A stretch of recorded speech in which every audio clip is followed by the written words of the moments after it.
So I'm just getting ready for bed. Just crawled into bed and my room is nice and cool. My teeth are nice and clean. And so am I. And I wanted to share with you some beautiful facts. Some of the most interesting, most amazing, inspiring, awful, maybe terrifying, maybe consoling facts about the universe that we live in. It's immense, perhaps infinitely so, and we only see a small portion. The part of it that light has been able to so far traverse. But I know you, just like me, are inspired and amazed. And let's just zone out and let's put aside any worries of the day tonight. And let's just drift into the cosmos of our mind as we think about the celestial phenomena out there.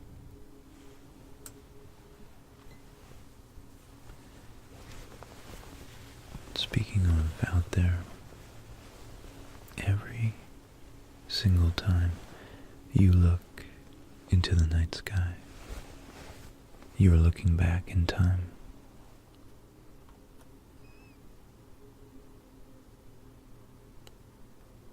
The nearest star to us is four light years away. So that's 4 years into the past. Most of the universe is over 2 million years old for us. 2 million is the age we're looking at Andromeda at.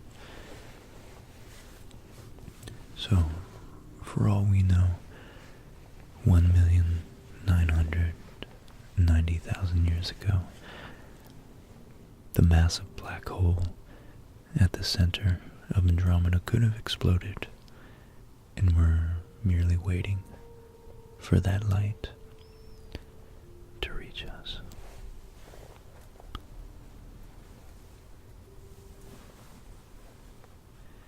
And in fact, using the miracle of science, the really atypical invention of science 500-600 years ago, we're able to look through the Hubble telescope billions, not just millions, but billions of years into the past. And if we look far enough back,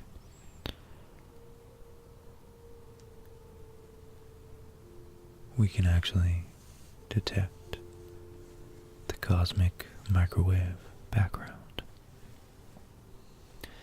After the Big Bang, the universe was unimaginably hot.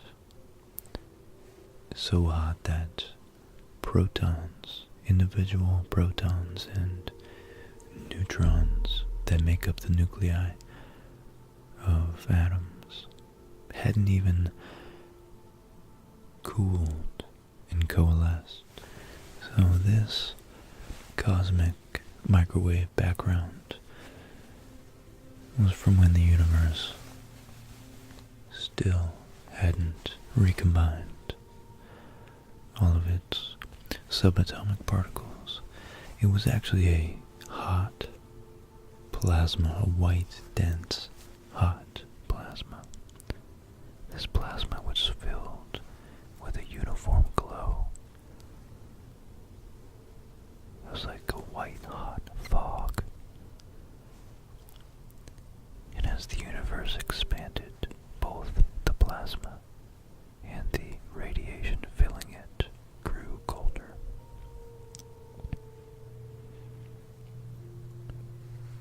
When the universe grew cool enough, the protons and electrons combined to form neutral hydrogen atoms.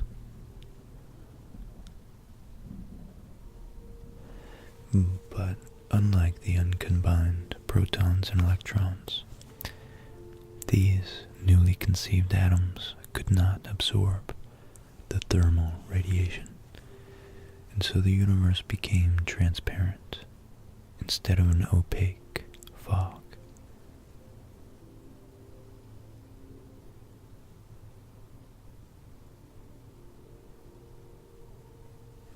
This is known as the time of the last scattering, and it actually appears on our old CRT television sets when it's tuned to a dead channel.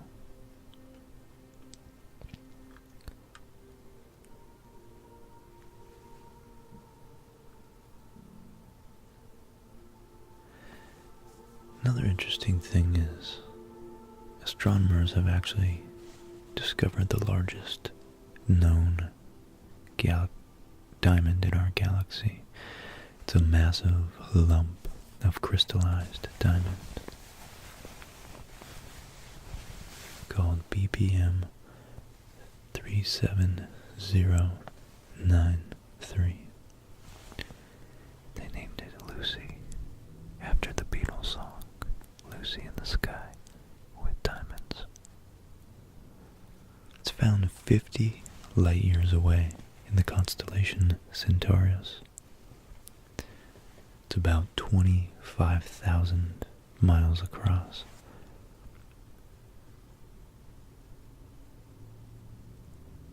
So it's actually much larger than Earth. And it weighs in at 10 billion trillion carats.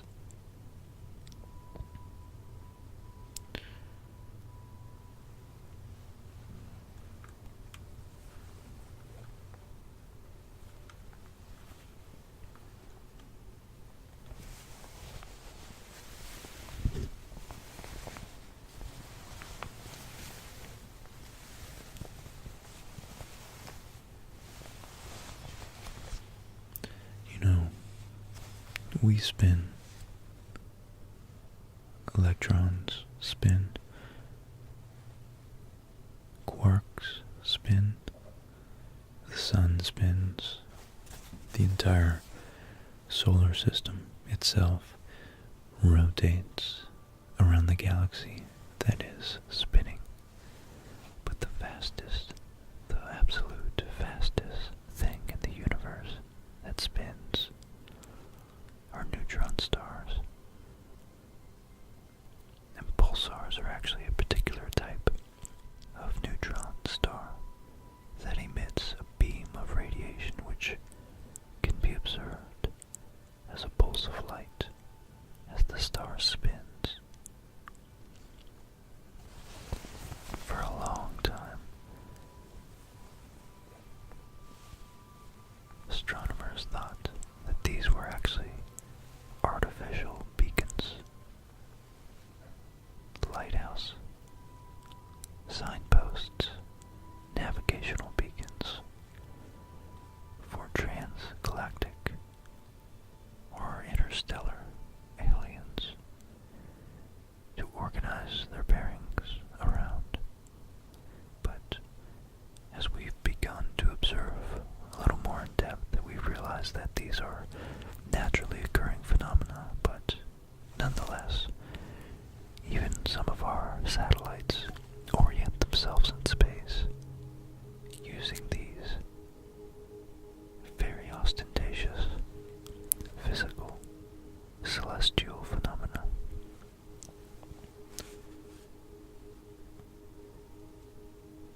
In fact, the fastest spinning of these pulsars, which has on its equator spinning at 24% of the speed of light. God, that translates to 70,000 kilometers per second.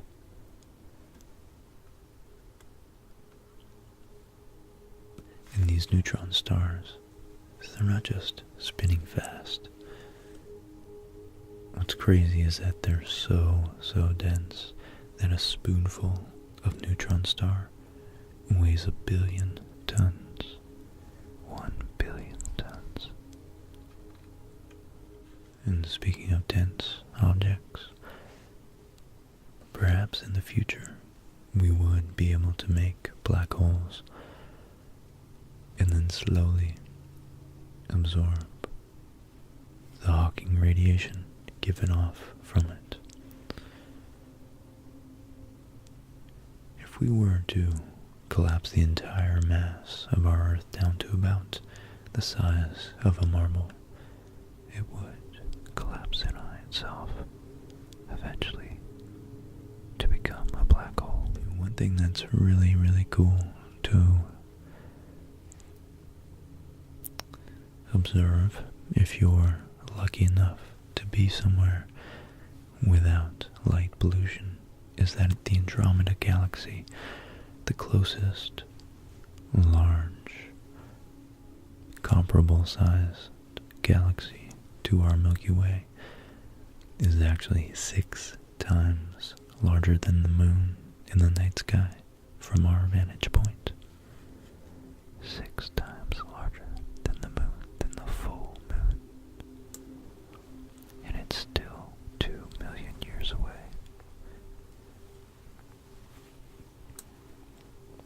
And what are galaxies but matter formed in the local pockets of really, really, really dense gravitational fields we call stars. And when these stars explode, after they've been fusing atoms for billions of years, many times those regurgitating, those compellingly large explosions, they spark, they initiate the collapse of new nebulous clouds into flat rotating disks that eventually condense into new stars. So out of these new stars, most of the masses, these nebular systems, most of the mass is reformed into new stars, but some of them are formed into planets. And those planets, on those planets, biology like ours has formed. And because the universe initially formed the most rudimentary element, which was hydrogen and helium, both with 1 and 2 protons in their nuclei respectively, all the other matter, carbon, oxygen, iron, phosphorus, potassium, all the larger ones, everything else was created in those stellar explosions, either nova or supernova. And therefore 90% of our mass is in fact stardust, because all the elements, except for hydrogen and helium, are created in stars from being fused. I think that's fantastic. And the 10% of our body that isn't star stuff is the most ancient 14 billion year old elements that were first coalesced after the universe cooled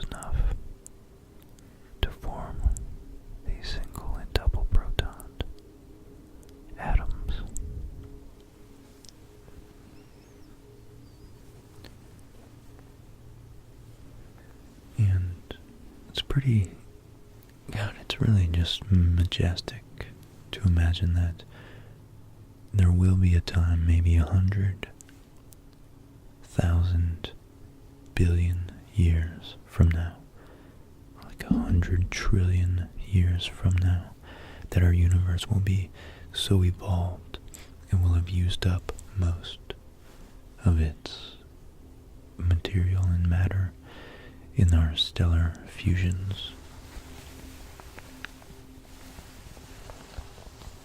And so right now we're actually in a very special, very unique, very creative, chaotic, yet creative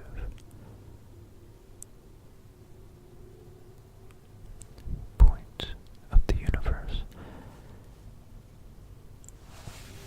Stars are being formed every day, and some astronomers' best estimates say that nearly 270 million stars are created every single day. Every single day.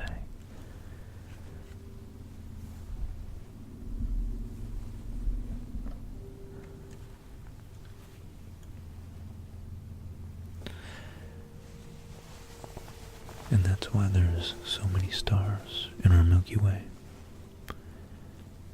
Our solar system itself takes about 225 million years to rotate just once around the Milky Way. In fact, the last time Earth was in its current position, dinosaurs were just beginning to roam Earth.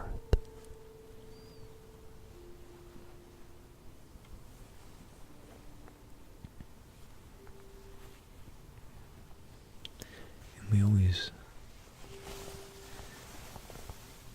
try to lump a lot of the dinosaurs together because the geological timescales are so immense, so hard to fathom and differentiate 20 million from 200 million years. But in fact, the time difference between the great Tyrannosaurus rex and the plate-backed, horn-tailed Stegosaurus is actually greater than the time difference between the Tyrannosaurus rex and now.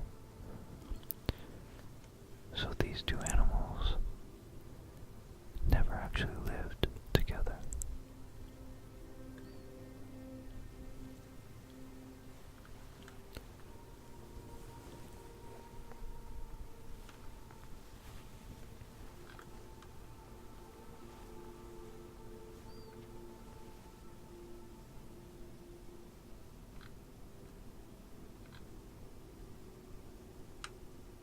I think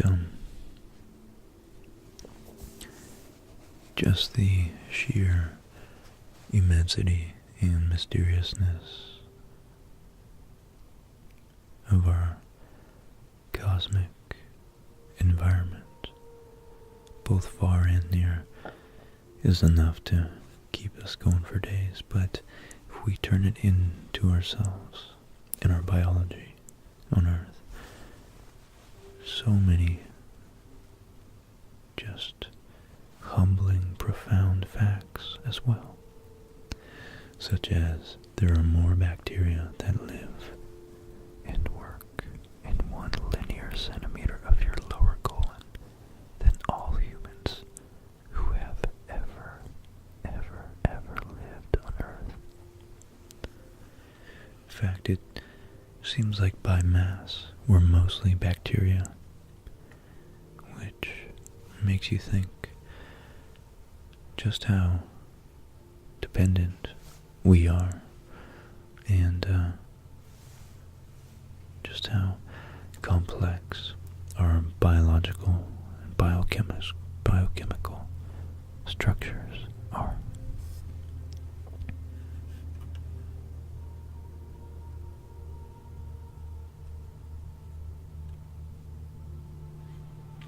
Some scientists have discovered or have tried to perceive what it would be like and how space-time would be warped from being right near a black hole. And it turns out that if you could look out from inside a black hole, you would be able to not only see the entire universe in one small patch of sky, but you would also see the own back of your head.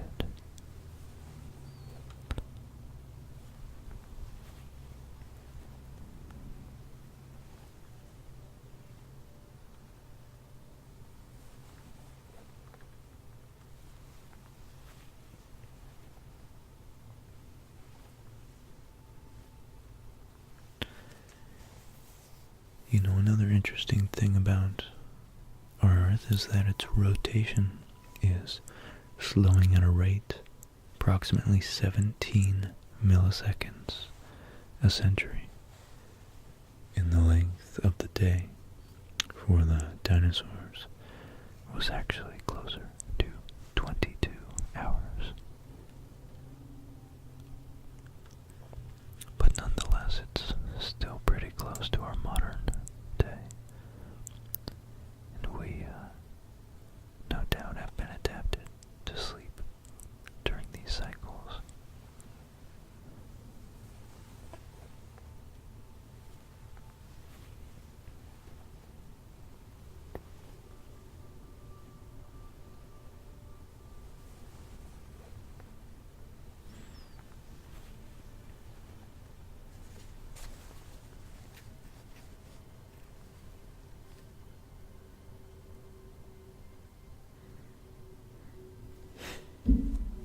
Here's a fact. A funny fact about time. If we had a sufficiently powerful and precise telescope to be able to look at a mirror placed not 4 light years away like our nearest star, but 22 light years away, we would be able to watch the Apollo landings on the moon in real time next year.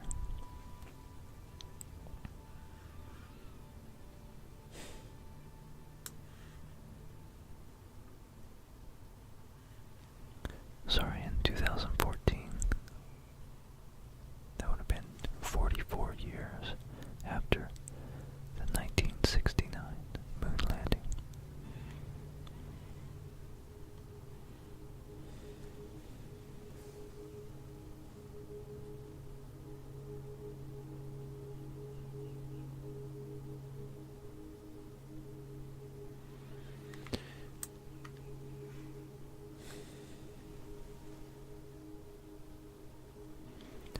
Current estimates regarding the number of stars in our galaxy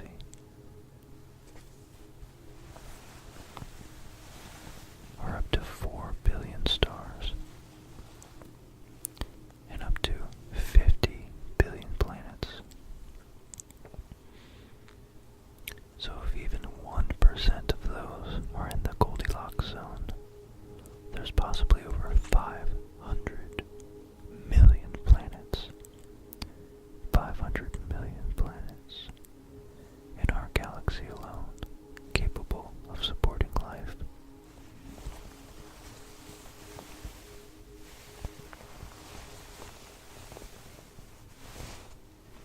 I think that's just so, God, that's so profound.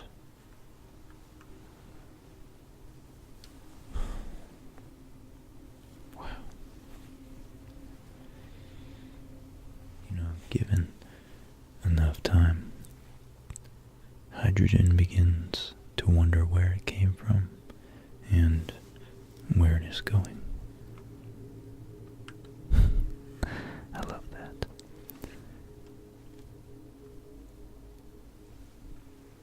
If you really want a large perspective on yourself, you're currently on a 4.5 billion year old spaceship.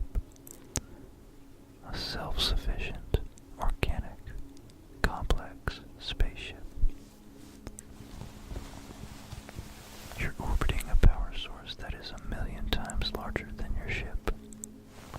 I think our consciousness was developed out of a sense, an urgency, a need to filter out extraneous information. And we are able to hyper-focus on the things that matter, like our social groups, and taking care of our families, and hunting, and then perhaps using tools, and the abstract concept of tools slowly evolved. All that's to say that we can't possibly conceive of everything in the universe, but we're doing a pretty darn good job of it so far.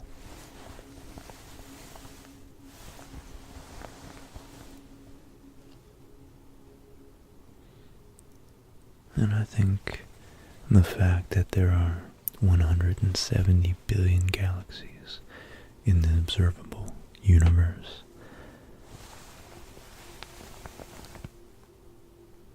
lends some credibility to the one of the things we can perceive is that there may very well be much more life out there. Undoubtedly, there must be other single multi-celled organisms like bacteria, but I have a feeling that there is indeed consciousness out there. I really do think so.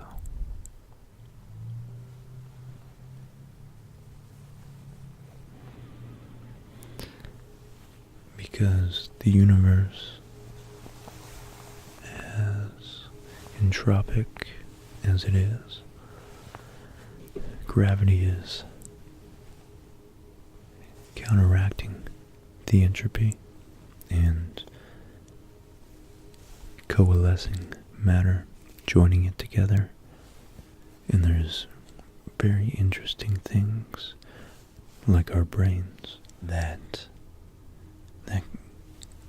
have evolved, and they've evolved to such an extent that they're able to think about how they've evolved.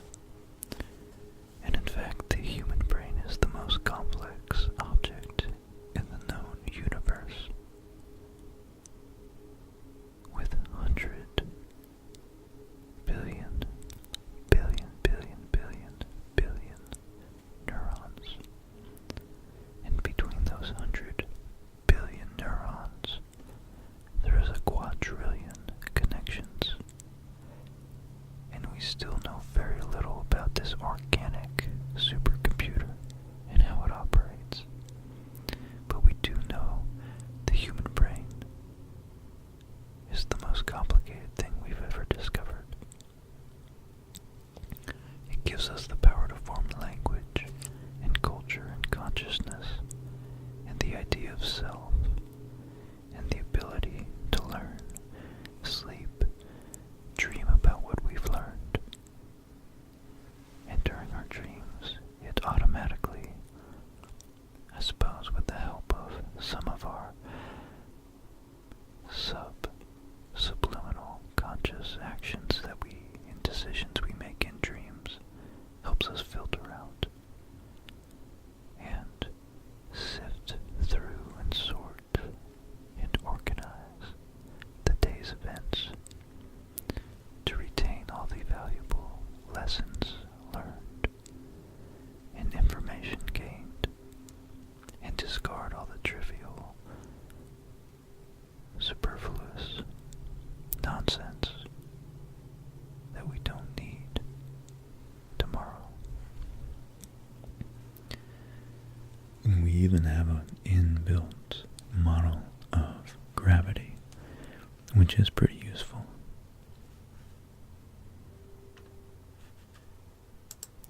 Now this whole time, as far as I know, I'm gonna edit this so that you've been looking at the Voyager spacecraft record. In the Voyager spacecraft, well, there's actually two. And NASA engineers actually considered more than 10,000 possible trajectories for these spacecraft, because this is our first attempt to reach out into the unknown and try our best to put our best foot forward and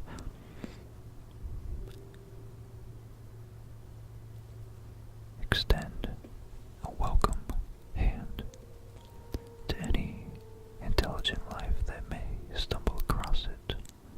So the NASA engineers decided to do as many things simultaneously with this profound mission, which extended our culture to the stars, extended our culture all the way out into the galaxy.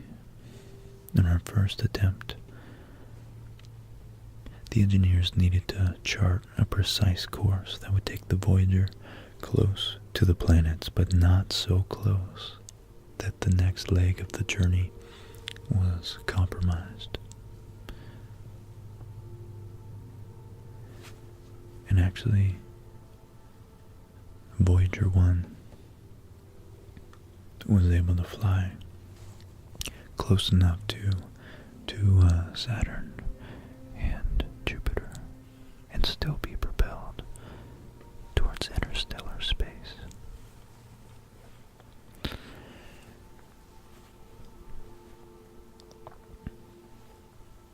Now, in order to offer a sense of Earth's culture to any spacefarers, we at NASA included a 12-inch gold-plated audiovisual disc on the craft, dubbed the Golden Record.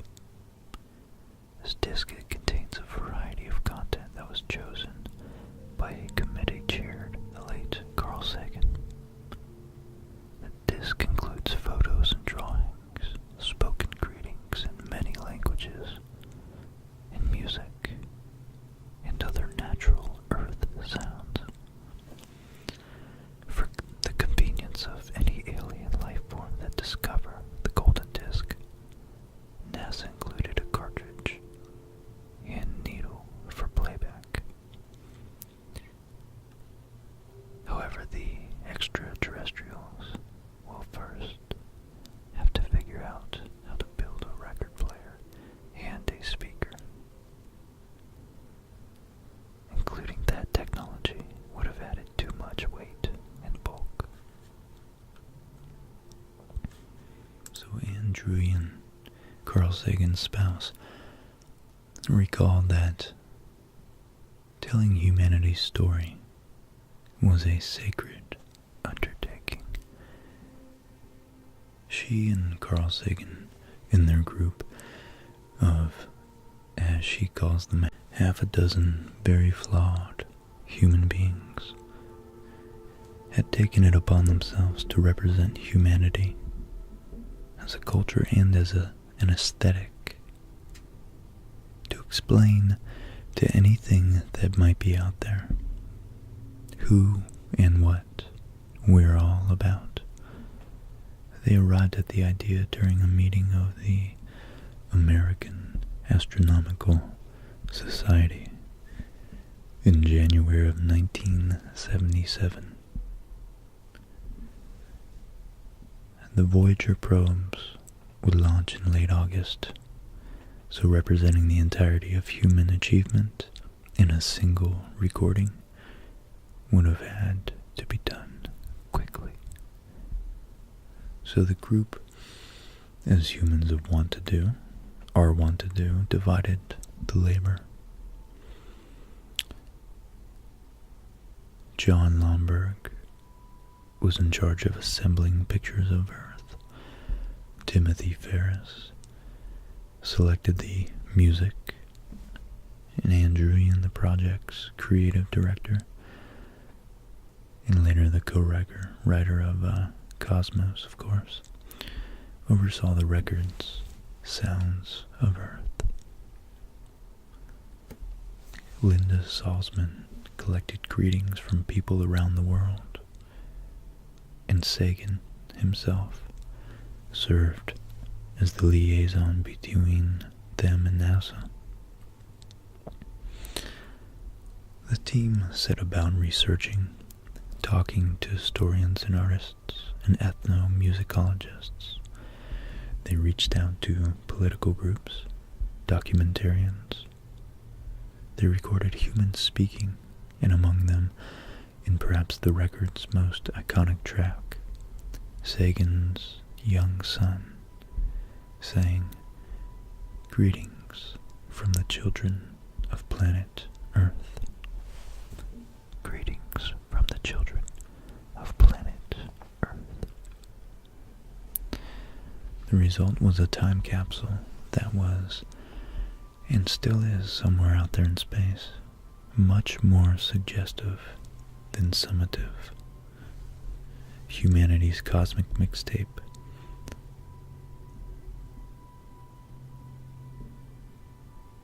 It's blasted from Earth in 1977 with the Voyager spacecraft. The record shares the tweetings of birds, the calls of humpback whales, and the hootings of chimpanzees. It includes Salzman's work spoken. It includes Salzman's work, spoken greetings of Earthlings rendered in 55 languages, starting with the Akkadian, spoken in Sumer about 6,000 years ago, and culminating with Wu, a modern Chinese dialect. And there's 90 minutes of music, including classical tunes from cultures around the globe.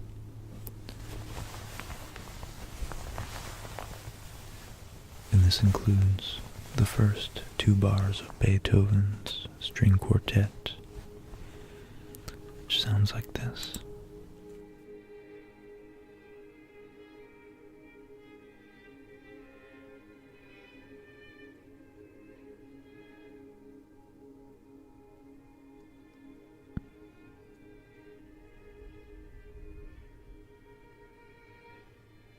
First 2 bars of Beethoven's String Quartet number 13 in B flat. So the golden record is encased in a protective aluminum jacket, along with a cartridge and a needle.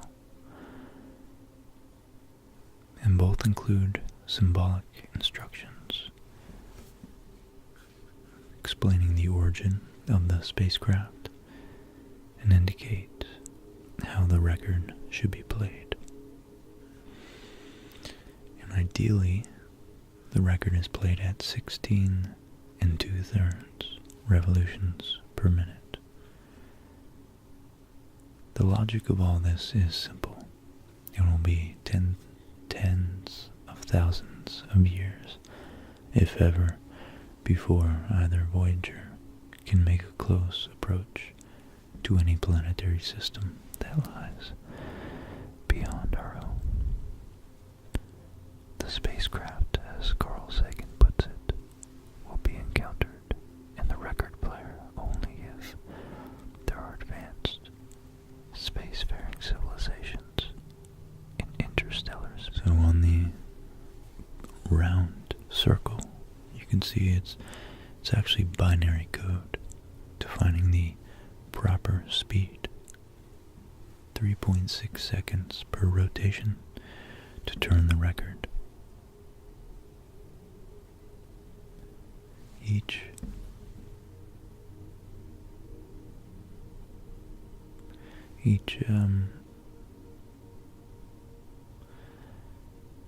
radial line stands for a 1. Each circumferential line or horizontal looking line stands for a 0.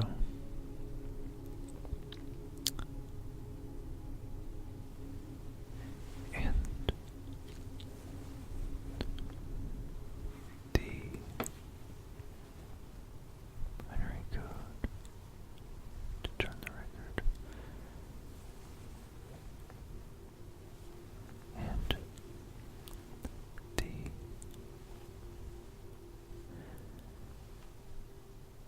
time period associated with the fundamental transition of the hydrogen atom is 0.70 times 10 to the negative 9th seconds is expressed. And there we can see the outline of the stylus to play the record as well. And just to be clear, they included an elevation view of the cartridge, a kind of profile view. And then, speaking of pulsars, as we did earlier, they actually used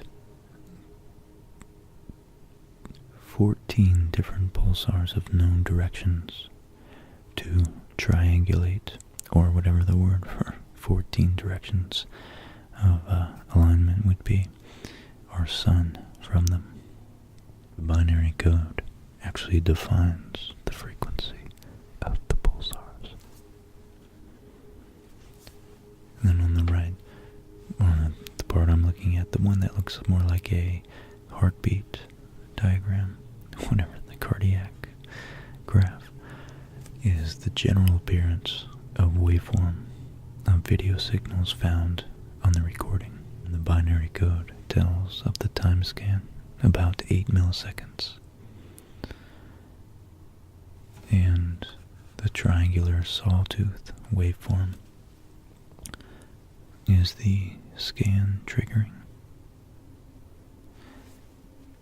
Then the video image in the top rectangle with a little bit of lines at the left and a smaller amount at the right is the video image frame showing direction of scan. In binary code indicates time of each scan sweep, 512 vertical lines per complete picture. And if properly decoded, the first image will appear as a circle. And then lastly, the little barbell at the bottom, 2 circles connected by a line, is the diagram that illustrates the 2 lowest states of the hydrogen atom.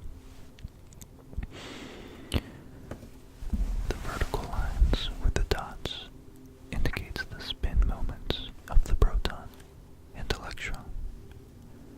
The transition time from one state to the other provides the fundamental clock reference used in all the cover diagrams and decoded pictures.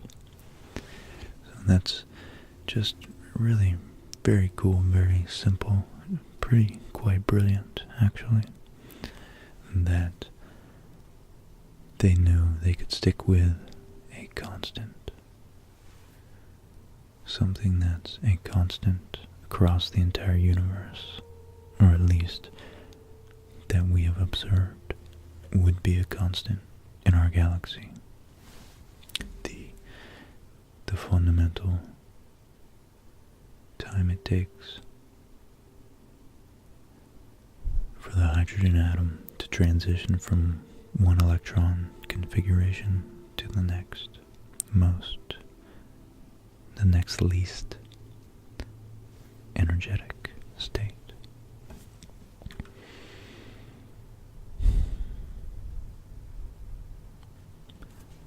So the golden record carries more than English words.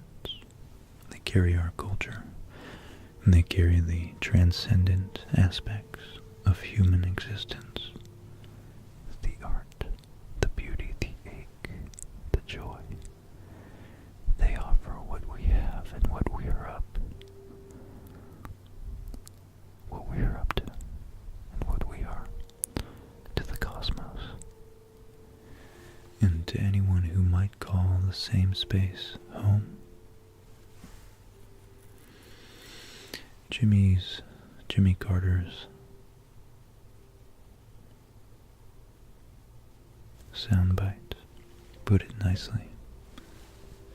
This is a present from a small distant world, a token of our sounds, our science, our images, our music, our thoughts, and our feelings.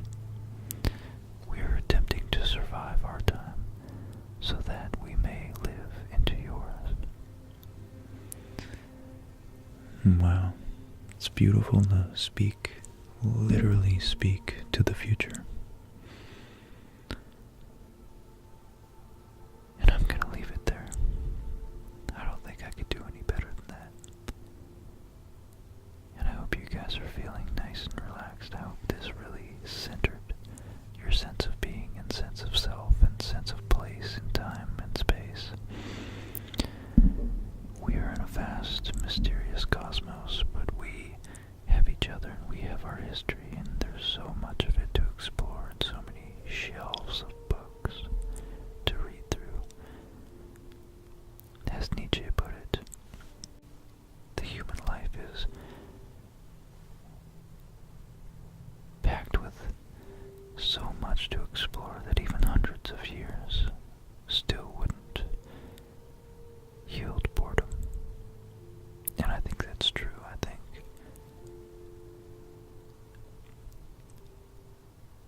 our capacity to think, discover, explore, condense and synthesize information into what we already know. The act of exploration, the act of sharing the exploits and the treasure from what we have explored and from the things that we have created from the unknown is what makes and what continues to drive us to search around that ever enticing corner we have yet to turn. So I hope you guys have a wonderful night, and I'll see you next time. Thank you so much for watching and for all your support. I take it to heart, I really do. It means the world to connect with all of you, every single one of you, seriously. Thank you. Good night.